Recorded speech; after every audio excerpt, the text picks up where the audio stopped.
I'm Gail Donovan, Senior Director of Communications for Ariel Property Advisors, and I'm delighted to welcome you to Coffee and Cap Rates. We have a terrific program for you.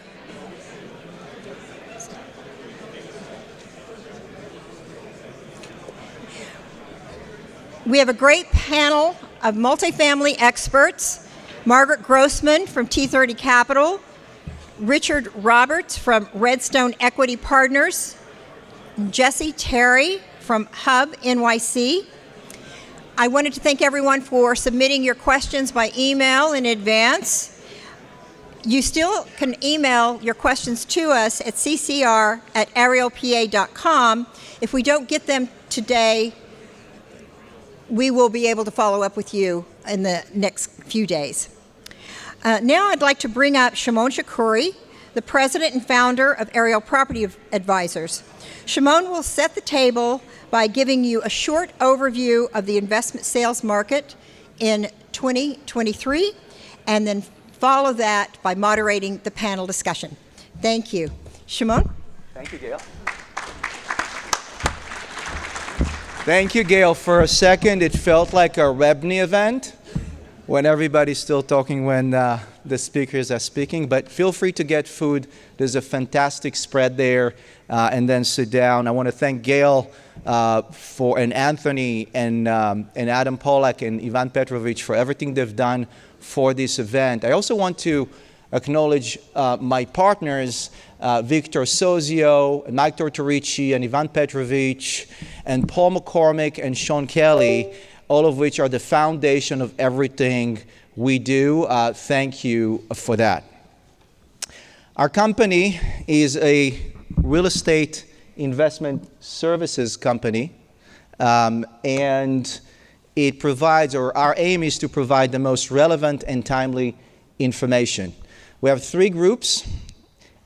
As a commercial brokerage firm, we implemented the advisory first approach, where our research group is responsible for the extensive market information you guys have here in front of you. Our investment sales team covers every single neighborhood in New York City, as well as every asset class. And that expertise, together with our dedicated debt and equity professionals, uncovers the best alternatives for our clients. I know we're waiting for this, and we want to show you our mission statement, but it calls for empowerment. We want to provide our brokers and professionals the best information possible, so they in return can help our clients do much, much better. But we're also involved in our communities, and today we're very excited to have Legal Outreach here with us. And Legal Outreach is an organization we've been supporting for many years. It changes the lives of youth in underserved neighborhoods. And we're grateful for that, and we're grateful for that partnership. Now, are we going to be able to show the video, or should? Projector, unfortunately, is out. Okay. So I wanted to say a word or two about our educational institutions. We had a message from Congressman Richie Torres, but instead I will try to say what we've had there. And I want to talk specifically about the rise of anti-Semitism and Jewish hatred. Unfortunately, after the horrific attacks on Israel, we have seen a disturbing rise on anti-Semitic incidents on college campuses and universities throughout our country.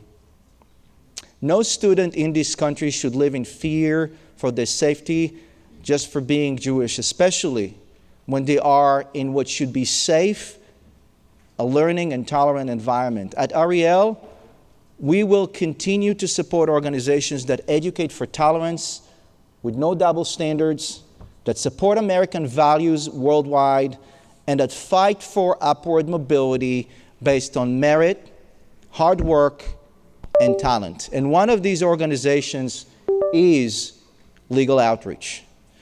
And I want to acknowledge and thank Tamika Edwards and Legal Outreach for more than 40 years of dedicated work with youth here in New York City. And I would like to invite Tamika to speak for a few minutes.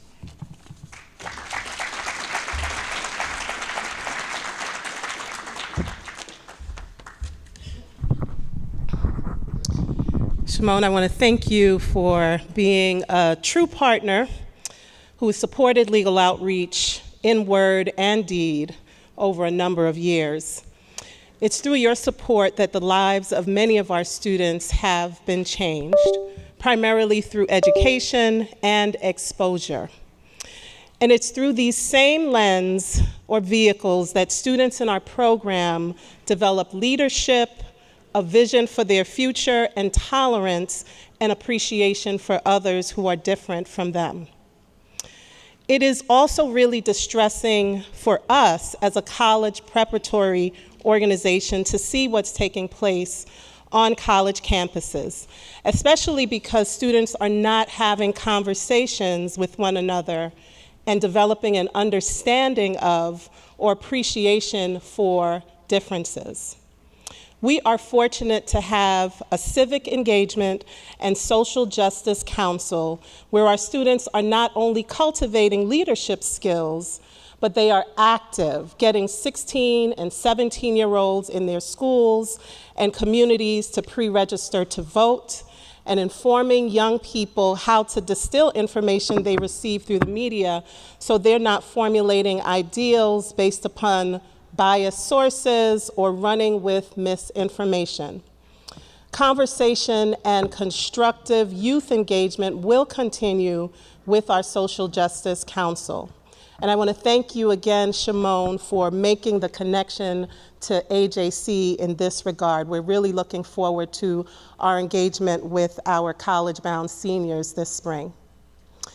The other end of the problem we're trying to tackle is our students' lack of exposure to people, places, and environments outside of their communities. This is being addressed through our professional exposure program, where professionals from a particular industry host a workshop for no longer than 2 hours after school. Students get the opportunity, by working through a problem or a case study, to experience the work that professionals in that particular field encounter on a daily basis.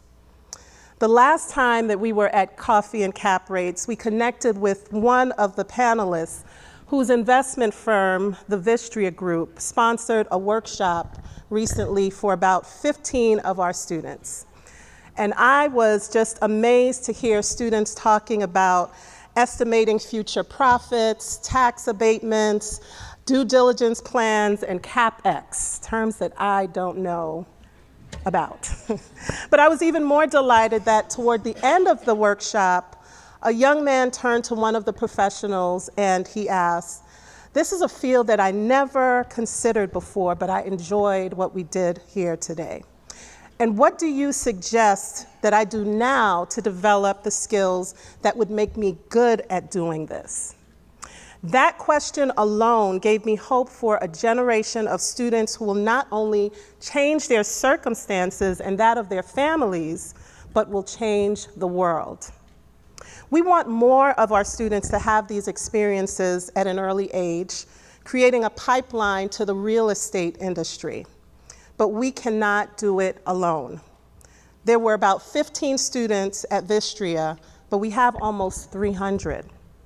So I'm challenging all of you to lend your time and expertise as Ariel Property, as Vistria, and other companies such as Burden and Fisher Brothers have done in the past, and sponsor a workshop. I'll be around, and my colleague Rhiannon will also be around. We're both from Legal Outreach at the end, and if you would like more information on how to get involved, whether you want to speak to our students or host a workshop, we'd be more than happy to take your information. Thank you so much. Thank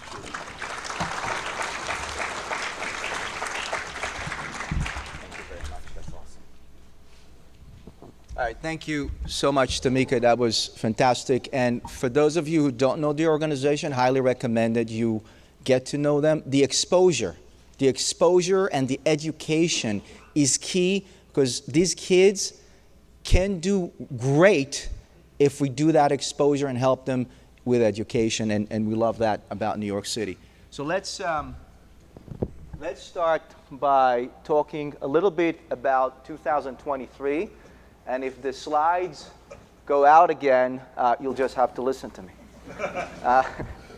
But really, if you look at the numbers of 2023, it's going to be like looking in the rear view mirror, leaving a disaster zone.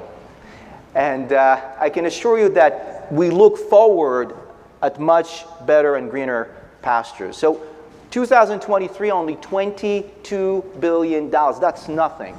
It's one of the latest or smallest places in terms of transactions in New York City. And it's because of interest rates, but also because of the housing regulation policy and the lack of attendance in the office market. But good news did happen.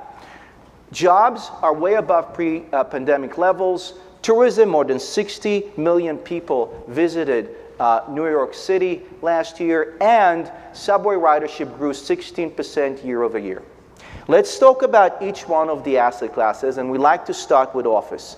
Office did only $3.25 billion of transactions. Look how low that is. Probably the lowest we've seen in 20 years. We have it here only 10. But it's because of two things you should remember.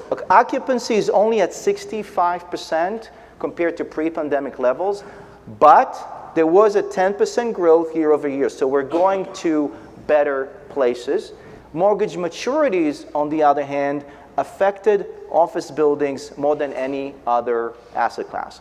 Mortgage maturities force decisions. In 2024, they're going to double in the office market. And if 2023 is evidence, one of the things you're going to see is some companies, smart companies, big office companies, hand keys over to lenders. And we've seen that with RXR and with LNL and with Blackstone and with about 5 or 6 other companies that did exactly that. So where is the value in office? In the Class A, well-amenitized, well-tenanted buildings like the Seagram building. This one got a $1.1 billion recapitalization, 245 Park Avenue, another recapitalization workout, and 300 Park Avenue, and about 6 others, because they're Class A office building, and that's where the value is. These buildings attract the dream tenants, the law firms, the MetLifes, the PJTs. They're taking about millions of square feet, and they're willing to pay $90 to $130 a foot.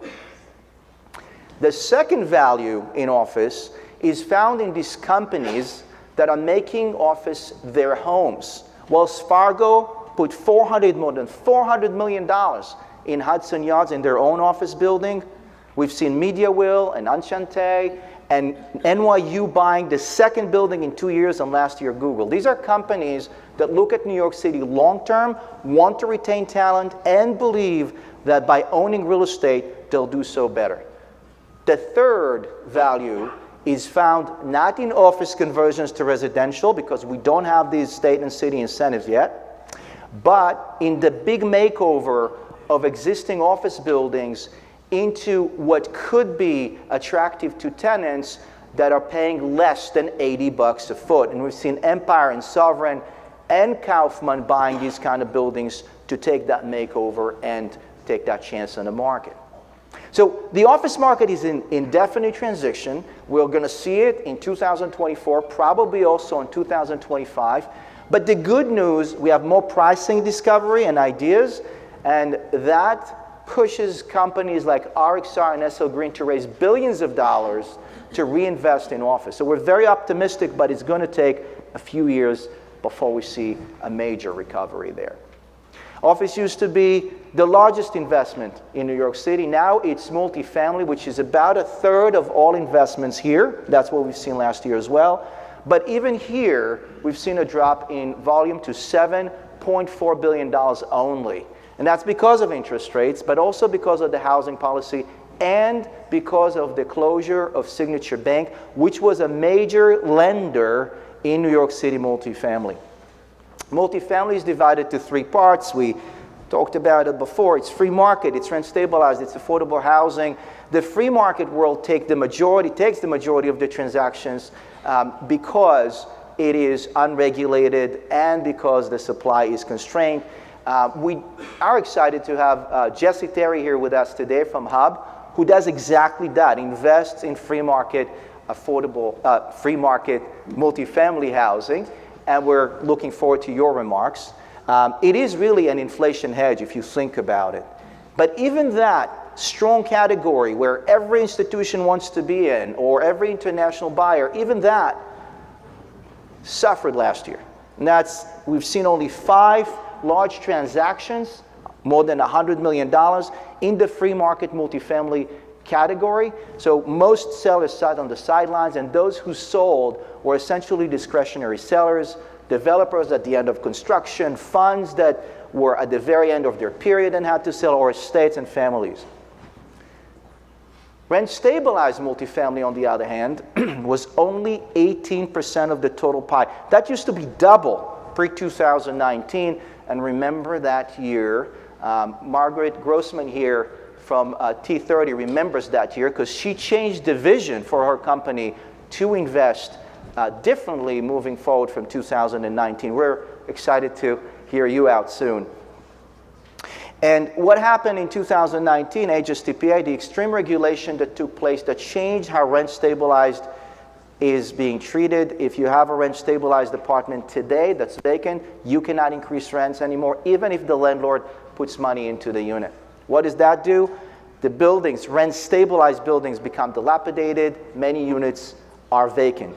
As a result of that law and interest rates, valuations drop. Now I'm going to show you something that will probably shock you because it's 27 to 65% drop. These are not averages. These are actual buildings that traded last year, and many of them traded within a period of 8 years. So that's a real drop in value. Who's investing in these? Private money, private families who have a very, very long-term horizon. Why do they invest? First thing is the cheap bricks. That's really what it is. And the second thing is maybe that regulation is unsustainable and maybe there is going to be a change. One step in the right direction we've seen in 2023, we've seen some large rent-stabilized complexes convert to affordable housing, leaning on a legislation that took place at the end of 2022. But it was very few of those. They require city approvals. The city is not necessarily happy to always provide this accommodation. What it means is that our city and state needs to think carefully how to create sustainability in rent stabilized so this asset class could continue to do well and not dilapidate. And the last thing is affordable housing. 35% of all multifamily transactions were there. That's a relatively big percentage. Very excited to have Richard Roberts from Redstone here with us today. And Richard is a veteran affordable housing investor, held many positions throughout his career, and we're excited to hear you out on that specific asset class. Where it adds value, or where the value is found in affordable housing, is that in that intersection between government and private money. When it comes to New York City, you also find mission-driven capital. This is the capital that's looking for a double bottom line. They're looking to have quality, affordable housing on the one hand, and a positive financial result. 2023 was a big year for affordable housing. We've seen Nuveen buy close to $1 billion. We've seen Treadway buy the Sea Park portfolio from the related companies and Archer, a deal that our team at Ariel Property Advisors led. We've seen Vistria, which Tamika just mentioned, buy here in the city, and Goldman Sachs and Aslan buying the Highliner portfolio, also a deal that Ariel Property Advisors led. We think that one of the aspects of housing in New York City should be about the production of housing. And if you look at this chart, we need to produce about 60,000 units per year. We only produced 11,000, so we need to do 5 times that. And that affects land transactions, only $4 billion. Look at that. This is a third of what it was in the peak in 2015. And that's because of interest rates and construction costs, but also because we do not have a tax abatement for almost 2 years now. And that's what's needed to develop rental and affordable housing.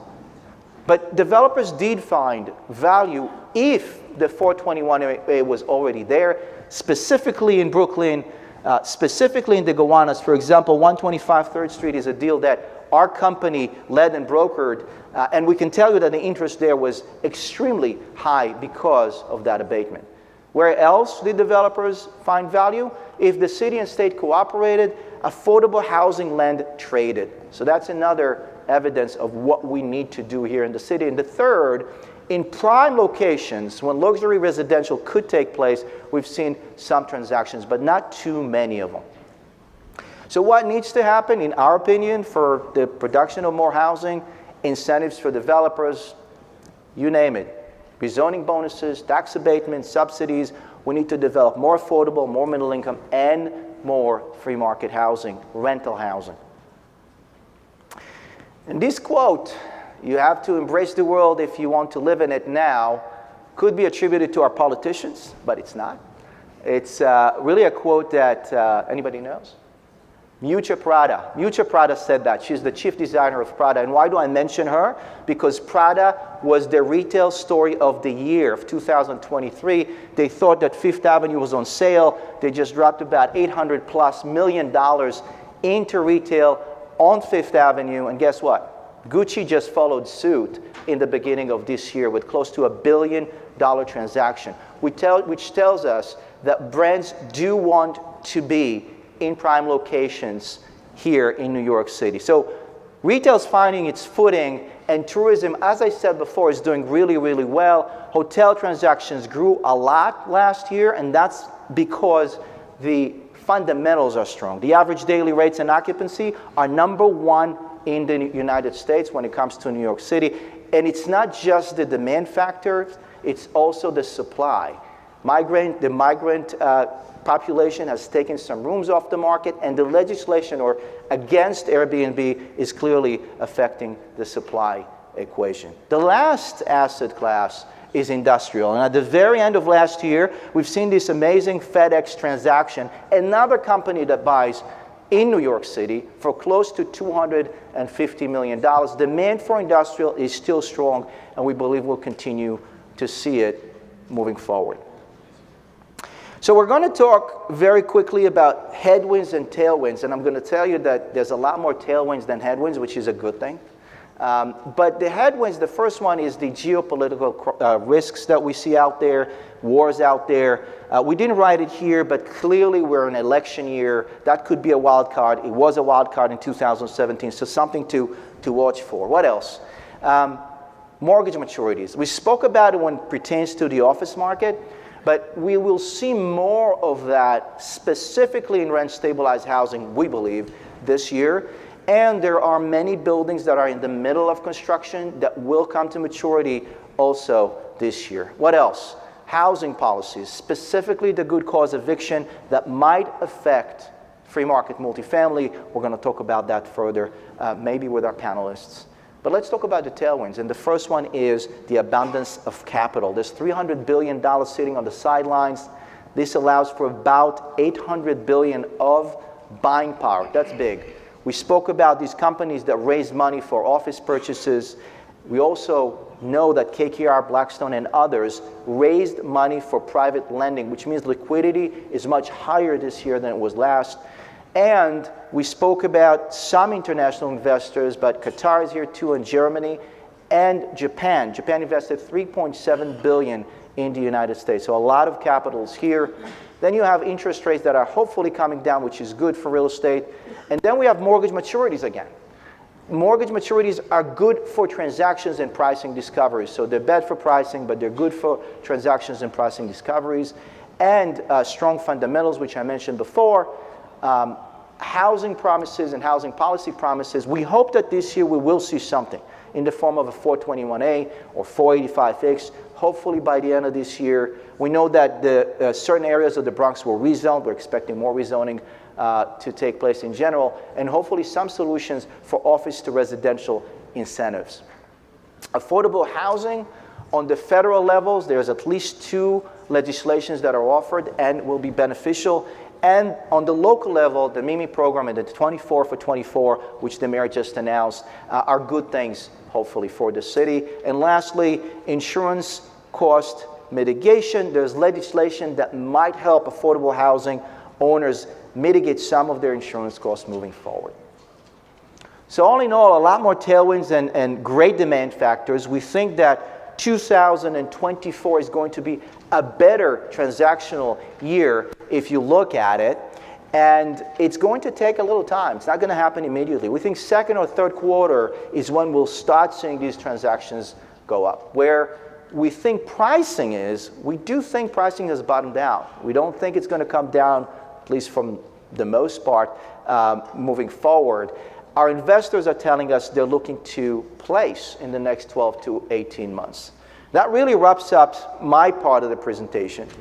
And I would like to invite our panelists to please come up and we'll start the discussion.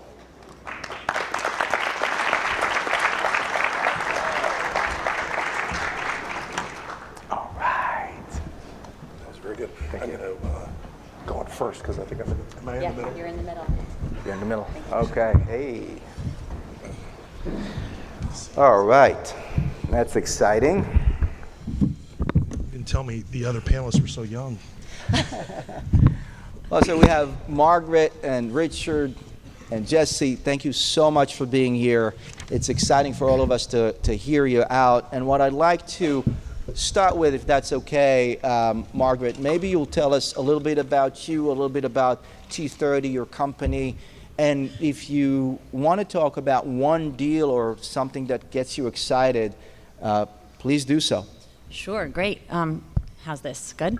Awesome. Okay, thanks so much, Shimon. So T30 Capital, we're New York-based middle market real estate investment. We do work across the capital stack. We're busy in lending right now, private credit, bridge lending.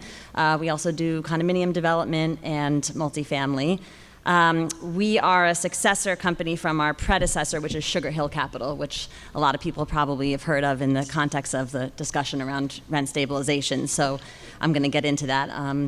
Definitely, it's a lot to talk about there. And also Fort Amsterdam Capital, which is our predecessor lending entity. So we're folding both of those into T30 and kind of looking to move forward and pivot. And what that looks like for us, what we're working on now, project we're excited about. We're in pre-development on a boutique condominium development in downtown Manhattan. And I think, you talked about that, kind of Manhattan is on sale, right? So land prices are at 30-year lows, and if you can find a site that works, that's in a prime area, I think that's definitely a theme, is kind of the reversion back to kind of prime locations. That's keeping us busy, and we're very busy on the lending side as well. Awesome. That's it. Question for you. So I know we're going to ask questions in a minute, but I'm curious. So when did you buy that land about? August of last year. August so last we went under contract like right in the kind of early part of 23 in the spring. That's great. So you saw an opportunity, land values were down, you said we're buying this and developing, that's a great opportunity for us and so on. I like that a lot. I think that's what we're seeing as well. If there's a prime location that can command a certain pricing, except construction costs and construction lending is harder, but Yep. Yes. Awesome. But not as hard as owning rent-stabilized buildings, so we're just not afraid. Fair enough. I'm Richard Roberts. I guess I will start by just taking a poll question in the audience. How many people in the audience are familiar with the low-income housing tax credit, or LIHTC? Okay, so a fair number of them. Great. So I don't have to go through all that. So I am a principal at Redstone Equity Partners. We are a pure play tax credit syndicator. We have invested on behalf of 65 institutions.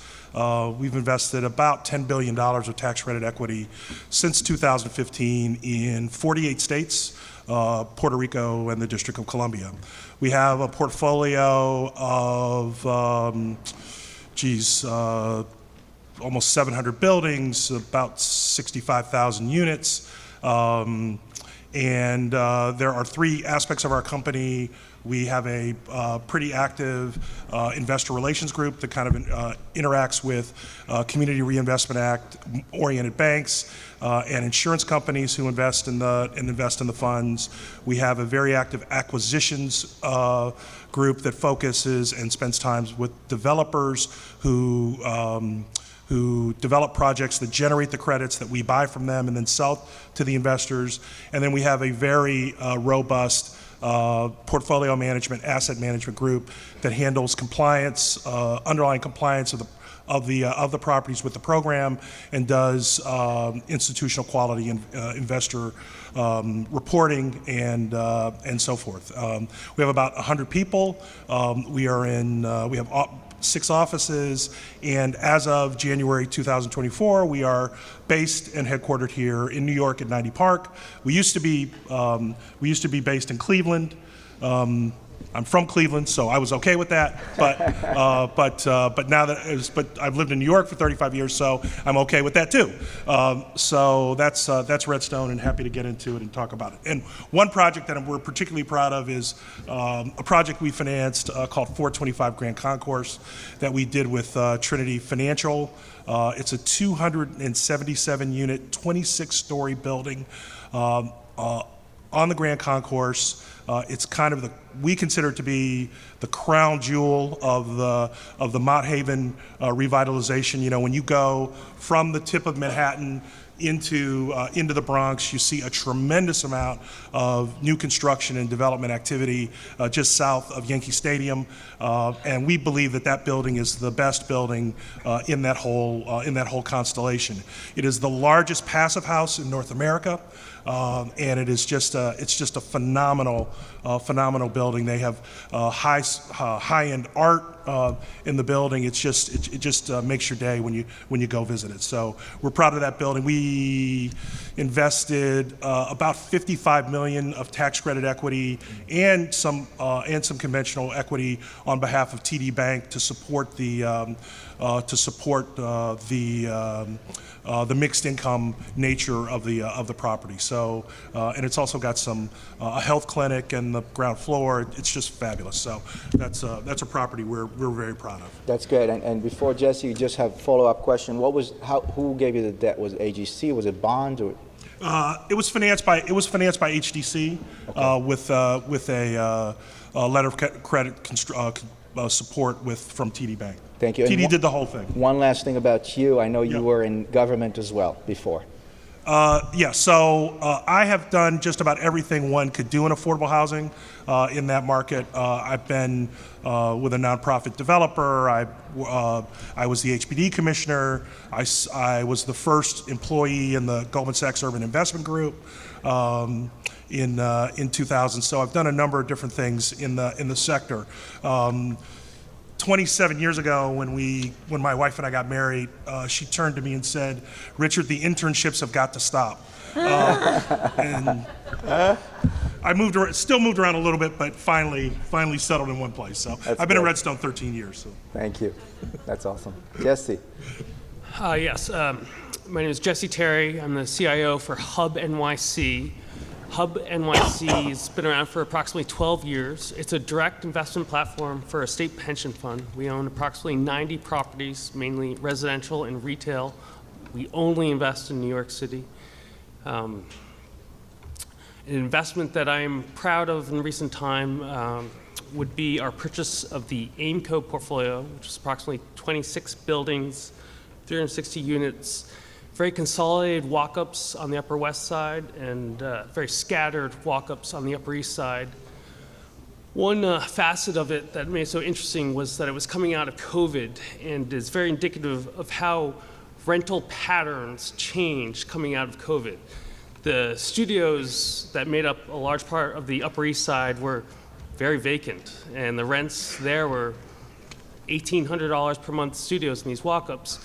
But we have walk-ups on the Upper East Side. And before COVID, they were $2,300, they were $2,400. It was just a remarkable difference, and they should be rented normal times. So it took a while before studios came back, because first 2 bedrooms rented up and 1 bedroom's rented up, dormant buildings rented up. But those studios did rent up. And on the Upper West Side, it was interesting because no one believed in neighborhood retail anymore. And these Upper West Side properties were very consolidated onto one city block between 68th and 69th and Columbus.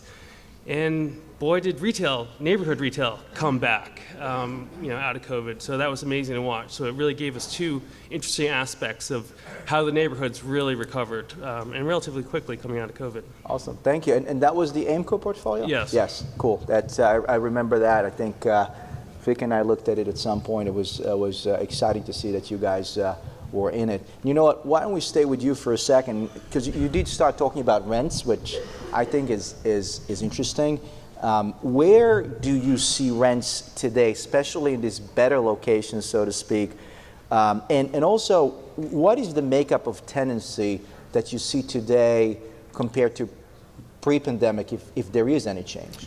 Well, pre-pandemic, the market was extremely efficient. What happened during the pandemic was, I think everyone was generally wealthier. And people had saved a lot of money by living at home. People got COVID stimulus. Stocks were doing pretty well. So our renters, they consume more space. If they were previously living in a studio, they started renting 1 bedrooms.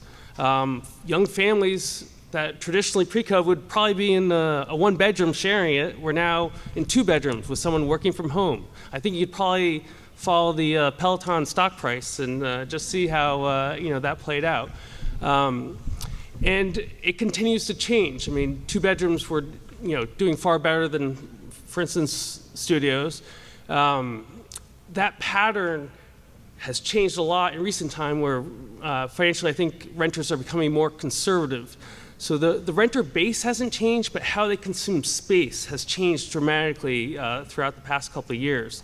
Like, for instance, the Lower East Side, which was, from our portfolio, 30% over pre-COVID levels. Just really amazing how quickly the Lower East Side came back in those sort of hot live, work, play neighborhoods. Well, now that has really plateaued in our more affordable portfolio, like the Upper East Side and places that have a lower rent per square foot. Well, those are doing best now. So I think there's either an affordability ceiling on some neighborhoods now, and people are, looking for more affordable options, and certainly downsizing the space. Like the 1 bedrooms that are smaller are much more popular now. Studios are extremely popular right now. So we're seeing that, which is really interesting, just changing consumption patterns. Yeah, we've heard that before, that the smaller units are getting clearly higher prices per foot, but also more demand in general. And it's interesting what you're saying. You're saying basically people are moving from very in-demand locations because they have a price ceiling into, let's say, the Brooklyns and the Queens and so on. Is super interesting and insightful. Astoria was our lead neighborhood last year. Astoria was our lead neighborhood in terms of year-over-year growth. Interesting. So Astoria. Yeah. Okay. Richard, I want to ask you about, so you're not doing free market, you're doing affordable housing. I want to ask you about the interest of government and capital, how they intertwine, how do you align on that? I mean, you've held positions in both. How does it work? Where do you find value there? So the tax credit, which is the principal way that affordable housing gets constructed throughout the country, once the federal government got out of directly building housing through public housing authorities. So the tax credit is the principal way that new construction of housing occurs, and substantial rehabilitation in the affordable market. But the credit only gets you so far. You have to pair that credit up with the equity raised by that credit with typically public subsidies, discounted land prices, typically on publicly owned land. You'll see that model playing out all over the country. And so there's been this kind of longstanding symbiotic public-private partnership mindset and mentality that's always supported the affordable market. New York City has been unique for many years, kind of coming out of the financial crisis of the 70s. New York decided to do something that no other local government was willing to do, which was to consider housing almost like infrastructure and to use money from GO bonds and the city's capital program, direct capital program, to invest in the construction of affordable housing. In the same way that they build firehouses or police precincts or repair roads, that same money went into the affordable program. So there's always been this kind of mindset of collaboration, including tax abatements and so forth. We can talk about, that mindset's starting to change a little bit, and we can talk a little bit about that. But that's really where the spirit of partnership, in answering your question directly, that's where the spirit of partnership really comes from. Yeah, it's interesting because what happened, we started like trafficking in this affordable area 20 years ago. And one of the things we've seen on existing buildings is the acquisition preservation deals, right? That where you could do LIHTC on project-based Section 8. Yeah. And you know what happened? They stopped that. Yeah. And now it's all mission-driven capital, real equity that goes into it, and that's a big change. Yeah, big change. I mean, part of it is that the need for affordable housing has been so severe here. I mean, we've been under the reason the rent regulation regime exists, right, is that we've been under a housing emergency since the end of World War II, a technical housing emergency under state law in New York City since the end of World War II, which is the legal basis for the rent regulation regime. And so since that need has always been so severe, the ability of state and local government to finance it and support it has changed over time. You know, it's not unlimited. And so policymakers have had to make some very strategic choices about where they're going to put limited resources. Are we going to fund 80/20s? No, we're not going to do that. We're going to maybe adopt a program like MIH where we can internally subsidize the placement of affordable in a market rate building. Are we going to allocate tax credits to an ACK rehab? No, we're not going to do that. We're going to allocate that scarce resource someplace else, and we're going to maybe use a resource that maybe is not as precious in those situations. Still going to support it, but we're going to do it differently. And so we understand that context. I would just say that one thing that's changed over the last 4 or 5 years has been, even maybe the last decade, has been the mindset of particularly the political establishment here in New York City and how it thinks about the people that provide affordable housing. They are particularly calling in question the value of that public-private partnership and whether they believe that particularly private actors have done too well in that double bottom line context that you lay out has the doing well far exceeded the doing good equation. And so we're at an interesting inflection point in the conversation. Yeah, I think you're absolutely right. I mean, we've seen it, and Margaret will tell you more about it in a second, but we've seen it in HSTPA, the Housing Stability and Tenant Protection Act. For example, I mean, the alignment was there. I mean, when you had a vacancy, you improved the unit, you could get it to free market or at least increase the rent in that unit. Everybody was benefiting. The tenants in the building were benefiting.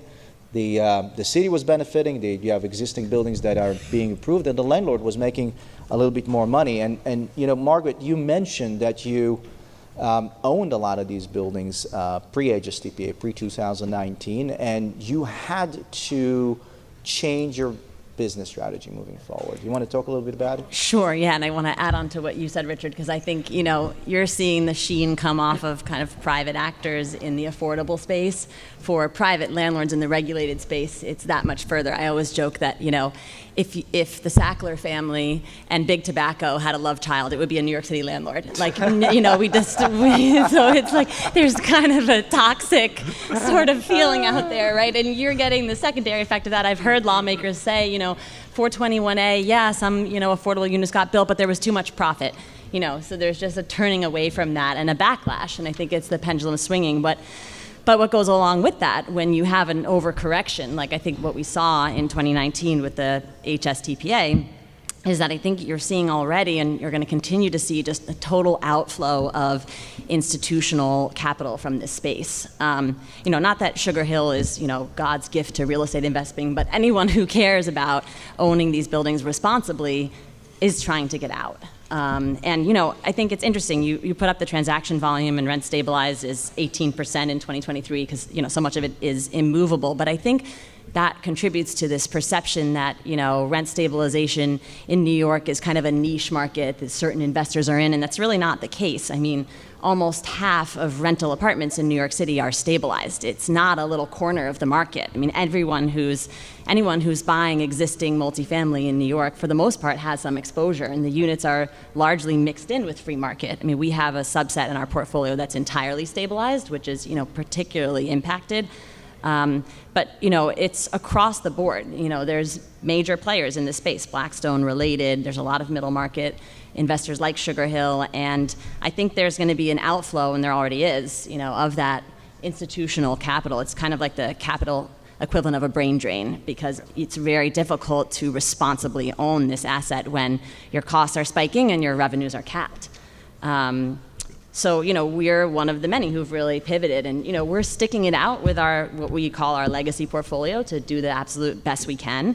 But, I think over time, others like us are going to pivot away from the space because you can't own it responsibly. So, yeah, we completely agree. Just to build on your point, everybody who is semi-institutional left the space or leaving the space, and those who are taking positions in rent-stabilized housing, which is, again, a lot of units, about 1 million units, are private people. Yeah, mostly you families. said buyers, basically making a bet on the regulation changing. Maybe, but right. Also the prices have gone down so much, 35 to 65%, that they're like, okay, I'll own it forever and figure it out. But that's not the way institutions work. So there's no institutions, very few institutions in that space. They could have an unlimited time horizon and the ability to see the thin margin that's coming out of any building just shrink down every year. You saw that happen, and you and your partners made the decision to move forward differently. Mm-hmm. What did you decide to do, and how did it come about, and where do you really find value today? Yeah, before the rent law, we had kind of like a lot of others in our circumstances, we had pivoted into private lending, bridge lending. So that business has really grown just with, the rise in interest rates, a lot of, institutional lenders kind of stepping back given the volatility and everything going on in the market. And so that's opened up an opportunity for us, and we've been really busy there. And then, like I mentioned, condominium development, which isn't solving the problems that we're talking about. Small boutique, opportunistic condominium developments, just not going to move the needle on New York supply. But New York is on sale, and if you can capitalize a project properly, I think we're seeing some stabilization in construction costs. There was definitely a lot of spiking and volatility, but we're seeing things calm down, and we have a lot of visibility into that because we're lending to projects as well. So just kind of looking across the market and seeing that, and also some geographic change, like looking outside of New York. I think Richard and I were talking about that before, and it's sort of like, I gave the analogy of, the man looking for his lost wallet under the street lamp, not because that's where he had it last, but that's where the light is, So I think that, that's definitely in play. Great. So outside of New York City, lending, maybe condo deals here, super interesting. And Jesse, we were a second ago on regulation. I know that we were talking about the good cause eviction, which means that for free market it might not allow endless growth of rent, and even might encourage some litigation from tenants, which might change the way someone like you looks at investments of free market buildings moving forward. Any comments on that? Yeah, I mean, it doesn't change our commitment to New York City because we're, part of a broader investment portfolio, and it's an allocation of risk. And for our investor, they've residential properties in Paris and Berlin where they have rent stabilization, challenges far worse than ours. So that is a political risk that certainly needs to be evaluated. But similar to HSTPA, it's also a pricing issue. It's, I think, very questionable whether we ever see the cap rates that we saw in New York City of pre-HSTPA, because there's just fewer levers to increase the revenues in these properties. And good cause eviction is going to remove another lever, and you won't be able to just be able to benefit from market forces, positive market forces, which is the supply-demand imbalance in the city. It's just a pricing issue, but we still are committed to New York City. Yeah, you'll keep investing, but it's a pricing issue. So I'm curious to see how many people think like you. It's a really interesting observation. It's just going to be a price, but we're going to buy it. I like that. But you know what? I have a question for all of you, and we touched on the supply of housing and the fact that there's no 421A, et cetera. What do you think, if you were a decision maker in the city or state, where would you go with encouraging housing and the production of housing, and what kind? Is it affordable, middle income, free market? Any ideas beyond what we know? How would you go about it? Can we maybe talk about world peace instead? I think it's easier. In other words, why doesn't it happen so far? I mean, I have my own ideas, but why can't we see the politicians do what they need to do? I mean, I think obviously the state legislature and Governor Hochul didn't get anything done last year. Right.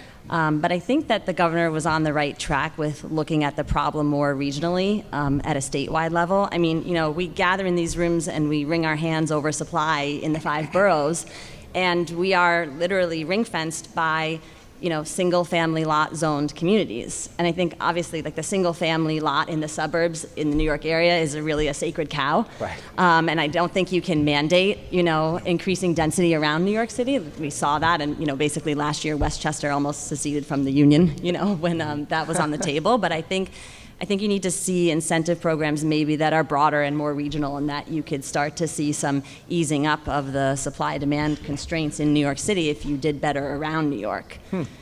So not focus just on New York, but focus around. Got it. I would agree with that. I mean, I think that, it's interesting.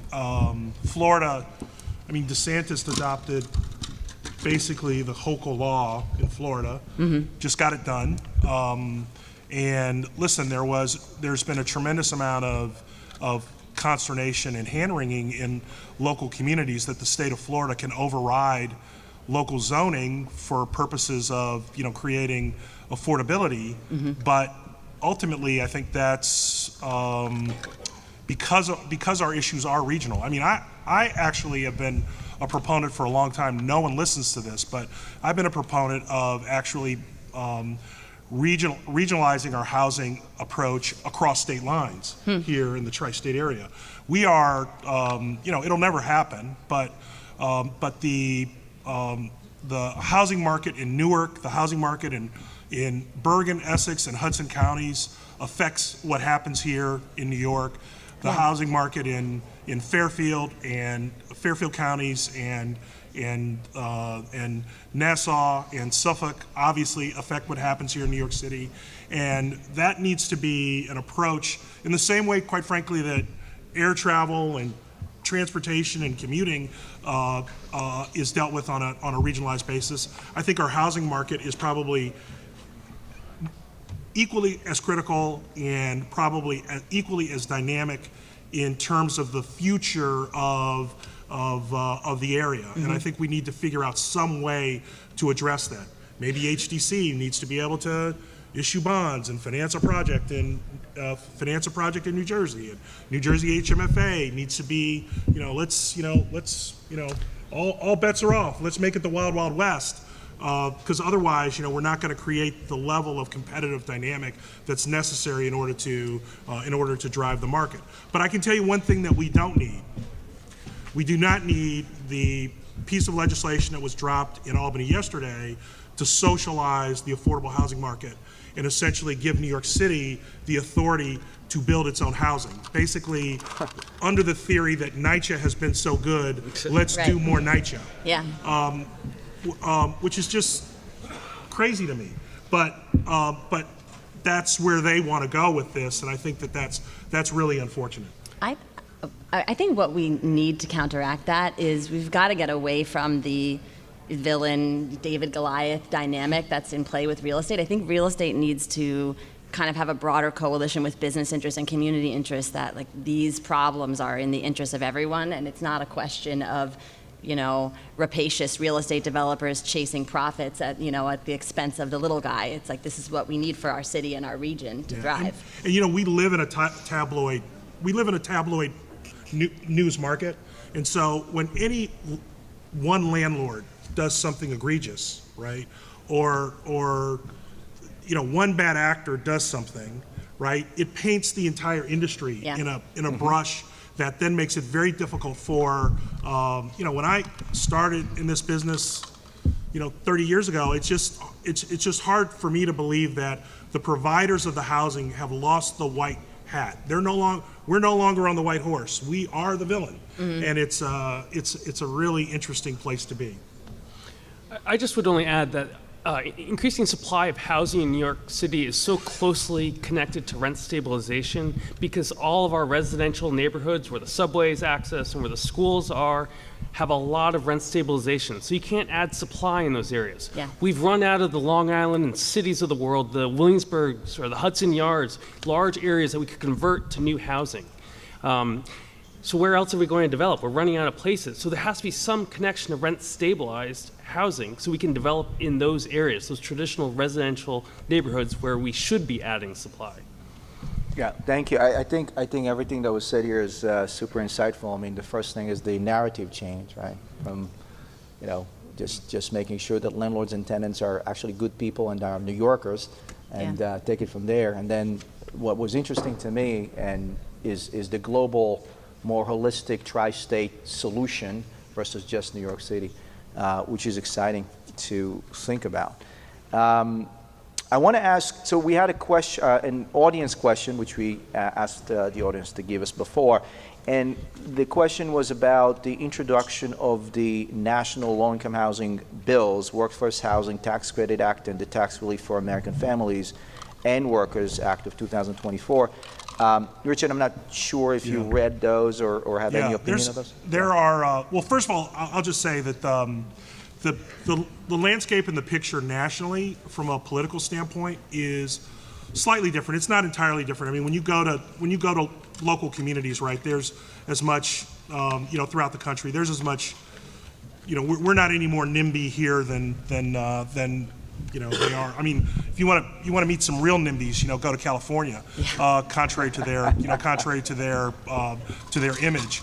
But the landscape is slightly different nationally, and there's a tremendous amount of bipartisan support for the low-income housing tax credit in Washington. And there is a bill called the Affordable Housing Credit Improvement Act that is making its way through the process. It's now part of the key provisions in that act are part of this this latest tax bill, which I think you referenced there, which is going to do, among other things, expand the child care tax credit, and there's been some disagreement between the House and the Senate about that, and that may jeopardize the whole thing generally. But anytime you make any change, because it's tax policy, anytime you make any change to the low-income housing tax credit, you have to attach it to a larger tax bill. It can't just go forward on its own. It can't go on its own. So the particular provisions that everybody's talking about would increase the amount of credits on the street. It's about a $25 billion a year market. It would take it close to $30 billion, I think. Increase the amount of credits on the street to the level that was adopted in the COVID stimulus. So there was a COVID stimulus bump for the credit. That kind of went away once some of that legislation went away. The proposal is to go back to that level, and then there's a secondary provision which would significantly increase the ability for local housing agencies to issue multifamily tax-exempt bonds. All great provisions. I think the bond provision is probably a little bit more valuable than the credit. The credit provision, I'm not sure, because we sell these credits every day, I'm not sure that the market for these credits can expand that much without significantly impacting the value of the credit. We put more credits on the street, they become harder to sell. We can't just rely on this credit to get ourselves out of our affordable housing conundrum. It's an important tool. It's one that, obviously we work with every day, but it's not the only thing that we need to do. Thank you. Thank you. That's super interesting. And we had another question that I'm not sure any of you want to answer, but we're going to ask it anyway. How does the bankruptcy of WeWork affect the market? The bankruptcy of what? WeWork. All right. I don't really have any office, but I think WeWork covered up a lot of sins in the B-class office market before COVID. When we found out that they took over as the largest tenant in New York City over JP Morgan, you might begin to question that space.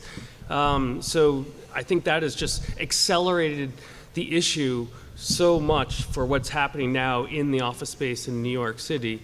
On the residential side, which I have the correlation to when Airbnb was unregulated in the city, it really drove up rents, had a real impact, consumed a lot of units in the free market space. So, when that was taken offline to regulation, rents, went back down. There was a lot going on at that time. So that's the only thing I can draw on. But WeWork should open up a lot of space that potentially increases the conversion opportunity for some office landlords. Yeah, I think it's interesting. I think the one thing we see is that almost every office landlord now has some portion of their office as a co-working environment. Be it WeWork or something else. And it's not just the revenue, it's also attracting tenants. Because if I'm a 10,000 square foot office tenant and I want to grow, that's one option that I'll have in that space. So, Interesting. I think that it's in bankruptcy clearly, so the business model works, but the numbers didn't. And it looks like they're negotiating leases. I'm optimistic that the business might stay alive. The question is what valuation? And at what scale? Yes, and what scale? You're right about that. Two predictions before we end. Number one, if we look a year from now, where are mortgage rates going to be? Lower, higher, the same? I know you need a crystal ball for that, but let's try. Slightly lower. It's like 50 bips. Yeah, Okay. that's my prediction. And if you- Sure, why not? $1. Yeah, I'm pretty neutral on interest rates. I mean, part of the issue is just spreads from banks having, come down. There's so few players. Like what's Yeah. going on right now with New York Community Bank does not bode well, I think, for a reduction in spreads. I think there's a big 10-year Treasury sale today, which will indicate what's going on the long end of the curve. I'm net neutral on interest rates right now. And in our market, we follow closely because to the extent that our tax credit pricing is triggered to anything. I mean, it's a purely private market, right? You don't really know. The banks and insurance companies that buy the credits do peg their after-tax yield to some spread between the 10-year Treasury. So we follow it fairly closely. So sometimes this volatility can cause our tax credit pricing to go down significantly, reduces the amount of, it's kind of a whipsaw, reduces the amount of equity into the project, and at the same time increases the cost of the debt.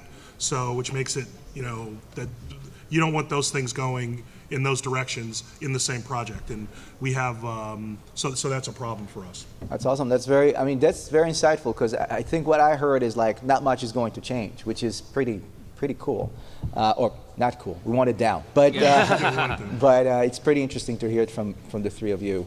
And I wanna ask the last question about 2024. Transactions and pricing. Where do you think we're going to find ourselves a year from now? More transactions, or less transactions? Higher pricing, lower pricing? Crystal ball, I know, but still. Okay. Well, I think the loan maturity issue is really snowballing. You know, the banks have something like 50% more maturities in 2024 than they had in 2023 because they deferred so much of the 2023 into this year. So that's either going to force a lot more delevering and pay downs of existing loans, or it's going to force sales. But I don't think there's going to be a meaningful change in sales volume unless interest rates come down 50 basis points. Like, I think that would relieve a lot of stress and create some activity. But banks are suggesting that they are going to force the sales. We saw a bit of it in the fourth quarter, that they wanted to get repaid. They needed to get repaid. They need the liquidity, especially the regional banks. So, you know, we believe that should increase the activity, but it can't really happen until like the second half of the year when we do expect some rate movement. I think generally our business will be up. We were down about 20% year over year between 22 and 23. I think we'll be back, probably not at 22 levels, but we'll be close. But that'll be in other parts of the country. That won't be here in New York City. In New York City, we're going to continue to kind of limp along. We just can't get anything built in New York City. And it affects every aspect of the market, and it certainly impacts ours as well. So. I'll speak to the stabilized. I mean, I think you mentioned in your presentation like that there's going to be more mortgage maturities in the stabilized world. I don't know how much that will move things, just because there's nowhere for the buildings to go, really. I think a lot of buildings will stay in limbo, but what I do think maybe will increase transaction volume is the Signature portfolio getting worked out. I mean, it sounds like they're going to look at some kind of a restructuring where you can truly right-size the loans and do like an A/B where there's a forgivable component. That could get the gears grinding again, at least on that subset, which is pretty significant, especially given what the baseline is right now for volume. Great. All right. Well, I want to thank all of you. That was really great. I want to thank Margaret, Richard, and Jesse. Thank you so much for being here. Thank you so much for enlightening us. Thank you.